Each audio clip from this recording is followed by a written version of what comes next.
రామారావు గారితో నేను మిస్ అనుకుని 8 సార్లు ఇంటర్వ్యూ చేసే అవకాశం వచ్చిందండి నాకు. మీ పేరు గుర్తుపెట్టుకున్నారండి ఆయన అసలు అప్పట్లో? గుర్తుపెట్టుకున్నాడు. అంటే ఆయన పేరు పెట్టి పిలవాడు, జనరల్ బ్రదర్ అనేవాడు, రెండు బ్రదర్ అనేవాడు. బాగా పేరు అంటే పేరు కానీ పిలవడు, ఆయన తక్కువ మంది పిలుస్తాడు, ఆయన బాగా గుర్తుపెట్టుకునేవాడు. ఎందుకంటే 8 ఇంకోటి రామారావు గారితో ఇంకో అనుభవం ఏంటంటే శ్రీనాథ కవి సార్వభౌముడు టైంలోనో ఇప్పుడు అప్పటికి ఆయన సీఎంగా లేరు, లక్ష్మీపార్వతితో కలిసి బంజారా హిల్స్ హౌస్లో ఉండేవాడు. నాకు 8 o'clock రమ్మని టైం ఇచ్చాడు శ్రీనాథ్ కవి సార్వభౌమ టైంలోనే. నేను వెళ్ళాను. అంటే రామారావు గారు అంటే ఒక అరగంట ముందు ఉంటాను, వెళ్ళేటప్పటికి లేరండి రామారావు గారు బయటికి వెళ్ళారు.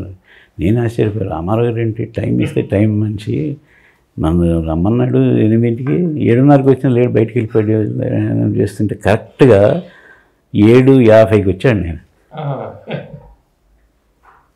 టైం అంటే టైం అని నేను ఆశ్చర్యపోయాను. మన రామారావు టైం నుంచి ఏంటి రమ్మన్నాడు, ఏం చేద్దాం, వెళ్ళిపోదాం సరే వెయిట్ చేద్దాం. కుమారస్వామి అంటాడు వెళ్ళిపోదాం అంటాడు. ఇదేడు కదా, ఏం చేస్తాం మనం. ఇప్పుడు రమ్మన్నాడు 8ంటికి, వస్తాడో రాడో చెప్పలేరు వాళ్ళు. అంటే కరెక్ట్గా 7:50కి వచ్చాడు. వచ్చి 2 పెద్దలు లోపల అని చెప్పి తీసుకెళ్ళి గుర్తుంది. అయితే గుర్తుంది, అంత పర్ఫెక్ట్గా ఉండేవాడండి. అంటే ఆ రోజుల్లో అంటే నాకు అనుభవం లేదు కానీ నేనేమంటే ఎప్పుడు మధ్యాహ్నం పూట అలా చేశాను. కానీ ఆ రోజులు మా సీనియర్స్ చెప్పే విషయాలు ఏంటంటే రామారావు గారు ఎప్పుడు ఇంటర్వ్యూ వెళ్ళాలని తెల్లారుజాము 4ంటికి ఇచ్చేవాడంట. ఆ టైంలో వెళ్ళాలంటే కష్టం, వెళ్ళాలంటే కష్టం అని ఇదైతే మీరు అంతగా అయితే రాత్రి వచ్చేసి ఇక్కడే పడుకోండి. రామకృష్ణ స్టూడియోలో మా సీనియర్ గౌస్ అని ఉన్నారు సీత, ఆయన చెప్పే ఒకసారి తెల్లారి 4ంటికి నేను ఇంటర్వ్యూ ఇస్తున్నాను, మీకు వస్తారు రాగలుగుతారంటే. తెల్లారి 4ంటికి ఎట్లా వస్తుంది, అయితే ఒక పని చేయండి, మీరు రాత్రి ఇక్కడే వచ్చి పడుకోండి, మా వాళ్ళు లేపుతారు మిమ్మల్ని. అట్లా పడుకుంటే తెల్లారుజాము 3:30కి లేపి నేను 4ంటికి ఇంటర్వ్యూ ఇచ్చాను.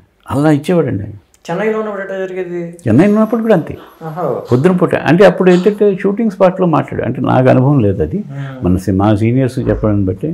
అంటే షూటింగ్ స్పాట్లో ఏదైనా సరే రామారావు గారు పొద్దున 6ంటికి, ప్రొడ్యూసర్లు కూడా ఆయన కలవాలంటే 6ంటికి వెళ్ళిపోయాడు. ఎందుకంటే 4ంటికి లేచి ఆయన భోజనం 6ంటికల్లా భోజనం పూర్తి చేసేసుకుని కూర్చునేవాడు, మేకప్ వేసుకుని కూర్చునేవాడు. ప్రొడ్యూసర్ నైటు 9 మ్యాక్సిమం 9, ఇంకా 9 లోపే అయినాడు. 8:30, 9ంటికల్లా పడుకుని పోతాడు ఆయన. బ్రహ్మముహూర్తం లేవాలనేది ఒక సంకల్పం ఆయన లేచి. అంటే అప్పుడు ఉంది ఏంటంటే తెల్లారి లేచి ఒక వస్తాది వచ్చేవాడు, ఆయన రోజు మాలిష్ చేయించుకునేవాడు. వచ్చి మాలిష్ పొద్దున్నే వచ్చి మాలిష్ చేసుకునేవాడు. తర్వాత ఆసనాలు ఇవన్నీ యోగాసనాలు అన్నీ వేసేసి పూజ చేసేసుకుని 6ంటికల్లా రెడీ అయిపోయి కూర్చున్నాడు. మేకప్ షూటింగ్ ఉందంటే మేకప్తో రెడీ అయిపోయాడు, లేదంటే కూర్చున్నాడు. 6ంటికి నుంచి ప్రొడ్యూసర్ స్టార్ట్ అయ్యేవాడు ఆయన కలవడానికి. అంత పద్ధతిగా ఉంది. షూటింగ్కి వెళ్ళాలంటే ఎన్ని గంటలకు వెళ్ళేవాడు ఆయన?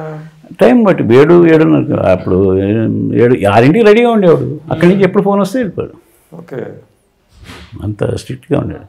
లియో ఎంటర్టైన్మెంట్ ఈ ఛానల్ని ప్లీజ్ సబ్స్క్రైబ్ చేయండి, షేర్ చేయండి, లైక్ చేయండి. Please subscribe to Leo entertainment. Please subscribe to Leo Entertainment YouTube channel. Subscribe Leo Entertainment channel. Leo Entertainment. Please subscribe this channel. Hi, నేను ఆనంద్ రంగానే. Please subscribe to Leo entertainment. ఇలాంటి interesting videos కోసం తప్పకుండా మా ఛానల్ని subscribe చేయండి.